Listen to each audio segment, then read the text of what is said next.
A boy born and raised on Mars visits Earth when he's 16. Can he survive? Today, I'll present an American erotodrama, a sci-fi adventure film from 2017 titled Between Us Space. Spoiler alert, stay vigilant. The story kicks off with the film Genesis, where 6 astronauts embark on a one-way journey to Mars. These astronauts don't just visit, they remain on Mars indefinitely to establish the first permanent settlement there. The hope is that if you answer them, more people will join them in the future. After 2 months of travel, the SRR crew's letter reveals an unexpected discovery. She is pregnant. Team members and representatives on Earth are deeply concerned. Nevertheless, the mission proceeds as planned, and soon the crew reaches Mars. While preparing for landing, it becomes clear that Sarah is about to give birth. With no other options, the 5 astronauts collaborate to assist her in giving birth, welcoming a baby boy. Unfortunately, soon after the birth, Sarah faces severe health issues due to Mars's low gravity. Tragically, she passes away. Meanwhile, the Earth team examines the newborn's medical results and finds something unusual. Because of Mars's weaker gravity, his body, especially his heart, differs significantly from an Earth-born child. They realize that the child won't survive Earth's gravity if he returns. The head of Genesis makes a tough decision to save the child's life. He must stay on Mars, but this demands significant funding for the Mars project to proceed. To secure funding and safeguard the future of Mars colonization, the company decides to keep the situation hidden from the public. The whole crew unanimously decides to keep Gardner's existence, a boy born on Mars, completely secret. They make a firm decision not to disclose any details about him to the outside world. As Gardner, named Adam and Emma, grows up, by the time he reaches the age of 16, he has only interacted with 14 people throughout his entire life. Despite having such limited social interactions, Gardner is remarkably intelligent. This is partly because he was raised in an environment surrounded by astronauts, and also due to his inherent mental capabilities. Living in a Mars research camp with astronauts, Gardner has always wondered about his past, especially his parents. He knows nothing about his mother, Sarah, or his father. These unanswered questions deeply trouble him, but he has no one to ask.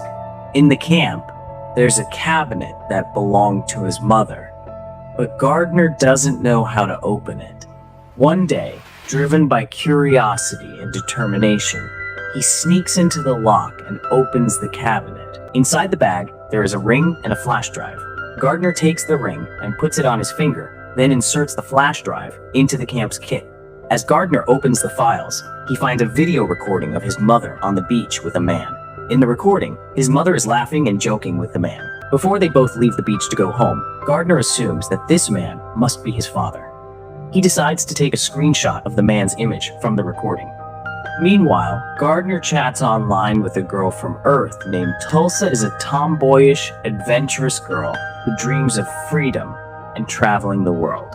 She shares her dreams with Gardner, and he confides in her about his limitations, believing he suffers from imperfecta theogonesia, a disease that makes his bones brittle and keeps him on Mars.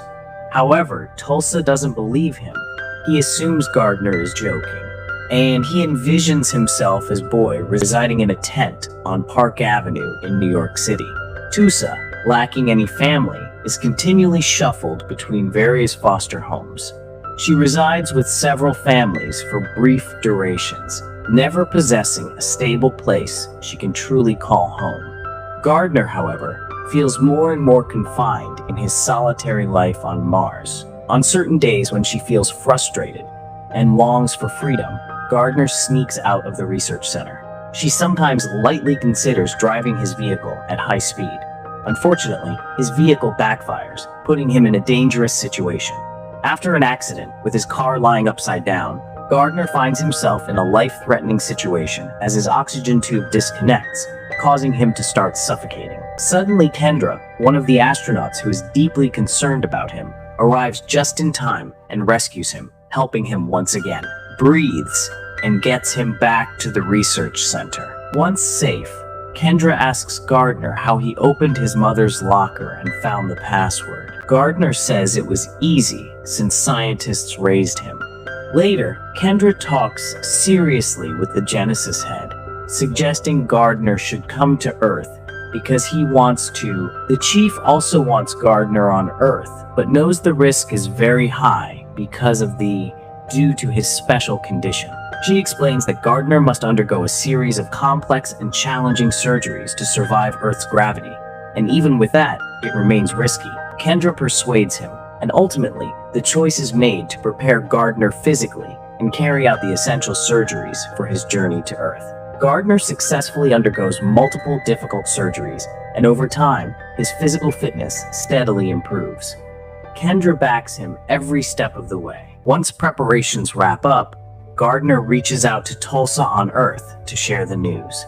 He tells her that after surgeries and physical training, he'll finally be able to visit Earth, though it'll take a few more months. With her usual bravery, Tulsa urges him to hurry before the foster care system relocates her again. With everything set, Gardner is ready for his journey. On the flight back to Earth, Gardner asks Kendra if she knows where his father lives. Kendra gently says she doesn't know. Gardner then asks if she knows his father, and she again replies no, but assures him she'd tell him if she knew. After reaching Earth, Gardner undergoes more medical tests. The results are not favorable. It's clear he might be sent back to Mars, which frustrates him a lot. Before they are able to take any action, Gardner makes the decision to run away. For the very first time, he experiences the joy of true freedom as he runs across the surface of the Earth. He attempts to jump as high as he used to on Mars, relying on the different effect of weaker gravity there. The doctor, being accustomed to it, finds that Earth's stronger gravity doesn't allow for the same, which leaves Gardner feeling a bit disappointed. As he continues his exploration, he starts to examine the rain, a phenomenon that Gardner has never encountered before. While others rush to the buildings, he remains standing in the rain, completely mesmerized by the experience, savoring each and every moment. Eventually, he catches a bus and makes his way to a colleague's place at Toole's house to finally meet him. Kendra and the Genesis boss have their suspicions that Gardner will make his way to Tulsa. They move quickly in pursuit to catch up with him. Gardner stays at the university, thrilled to see so many people his age for the very first time. He spots Tulsa and with enthusiasm, eagerly calls out her name. She recognizes him and slaps his cheek. She resents his 7-month absence without contact. Gardner, confused, explains he couldn't reach her after the mission. Dursa, frustrated, forgives him but says she must go to class as the bell rings. Gardner, not wanting to leave her, follows her into the classroom. The teacher assumes he's a new student and tells him to sit at the back, then asks questions about Thomas Edison from the lesson. A student with a different opinion responds, saying Edison was great. Gardner steps in to correct him, explaining that Edison was the one who created direct current. Meanwhile, Nikola Tesla was the inventor of alternating current. Gardner further explains why Edison was considered bad and how they treated Tesla poorly. After Gardner's passionate response, the students applaud in acknowledgement. Unaware that Gardner grew up surrounded by scientists, Harrison insists on sharing his knowledge with them. After Teresa's lesson, she confronts Gardner, demanding the truth. She asks, "Where are you really from?" Gardner replies, "Mars." Thursa laughs, thinking he's joking. Gardner insists, saying his mother died at his birth, and he came to Earth to find his dad. He shows pictures of his father, but admits he's unsure where to look.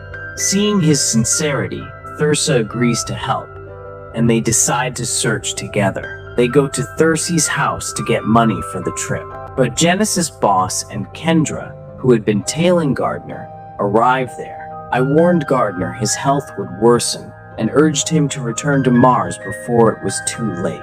Gardner, determined to find his father, refuses and escapes. Kendra and the Genesis chief chase him in a car. Nearing the US, she appears in an old helicopter she found near her home. Though she can't, he flies it well and they escape. But during the flight, they run out of fuel leading to a rough landing. They barely jump out before the helicopter crashes into an old warehouse, causing a massive explosion. Kendra and Genesis Chief panicked at the explosion, fearing the worst, but soon found Tulsa and Gartner had jumped out in time.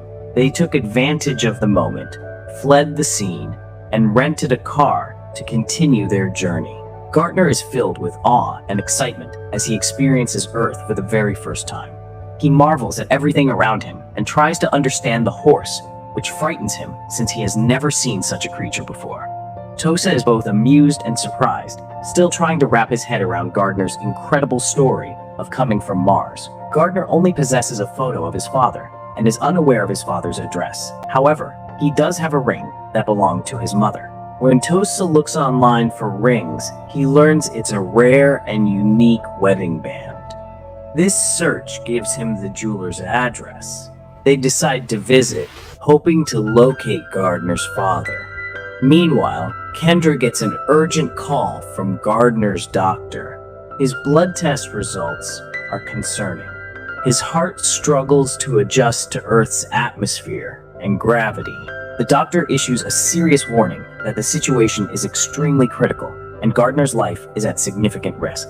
If he doesn't evacuate the ground as soon as possible, Kendra and the Genesis Chief, deeply worried by this alarming news, intensify their efforts even further to locate Gardner and Tulsa, fearing for the boys' safety.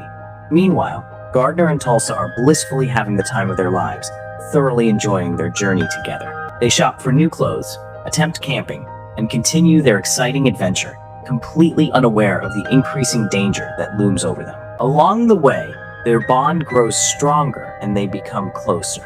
Eventually, we reach Bibler, who made Gardner's mother's wedding ring. The man gives him an old invoice that contains an address. With a new lead, he sets out for the indicated location. Full of hope, however, during the journey, Gardner's health rapidly deteriorates. His nose begins to bleed. He loses consciousness. Tusa rushes with him to the nearest hospital, where doctors are shocked by what they discover. Gardner's heart is significantly larger than that of a typical person. His bones have an entirely different structure. Upon realizing the truth, Thursa comes to understand that everything Gardner has claimed about being from Mars is indeed true. His body isn't adapted to endure Earth's gravity. When Gardner regains consciousness, Thursa's mother plans to leave the hospital. Despite her worries, Gardner insists that the doctors won't be able to provide him with any help. He admits he loves Earth and wants to stay, but Earth clearly rejects him. With Tulsa's help, he agrees and escapes the hospital just before Kendra and the Genesis Chief arrive. By the time I arrive, Gardner and Tulsa are gone. They eventually reach the address on the jeweler's bill, finding the house from the photo. Inside, they see the man from the photo sitting there.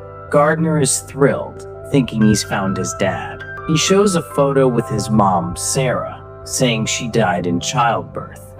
Gardner reveals Sarah Lane was his mom and came to meet his dad. The man, moved, says Sarah's death was an accident. Gardner insists it's true, and he's his father. But instead of embracing Gardner, the man gets defensive. Overwhelmed, she tells Gardner to stop threatening or she will call the police and reaches for the phone. Tulsa, upset and protective of Gardner, intervenes, asks the man. He doesn't know anyone on this planet.